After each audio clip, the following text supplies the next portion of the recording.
Kasus perselingkuhan yang dilakukan oleh oknum ASN Kabupaten Oki kini masuki babak baru, di mana oleh Bupati Ogan Komering Ilir, sang oknum ASN dan selingkuhannya telah dicopot dari jabatannya dan menunggu untuk diberhentikan dari tugasnya sebagai ASN.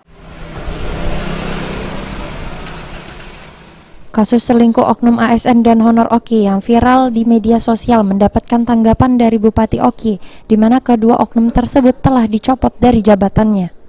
Pemerintah Kabupaten Oki kini telah memprosesnya sebelum nantinya mereka ditetapkan bersalah setelah ingkrah.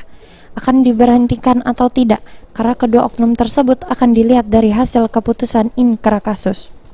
Pasalnya dari delik pengaduan sudah diproses di Polda Sumatera Selatan dan tinggal menunggu keputusan persidangan. Jika nantinya proses hukum sudah ingkrah, maka akan dievaluasi sesuai ketentuan peraturan dan tidak bisa sekonyong-konyong memenuhi permintaan daripada tuntutan untuk memperhatikan yang bersangkutan. Di luar daripada norma kita, itu pemerintah kabupaten kita sudah memproses ini, ya. Prosesnya ini adalah untuk sementara sebelum dia ini ditetapkan apakah dianya ini bersalah secara inkrah ataupun tidak, kita sudah memutuskan bahwa kita bebas tugaskan dia dari jabatan kita bebas tugaskan karena delik pengaduan ini adalah kepada Polda. Kalau sudah masuk ke sana kita menunggu proses hukumnya.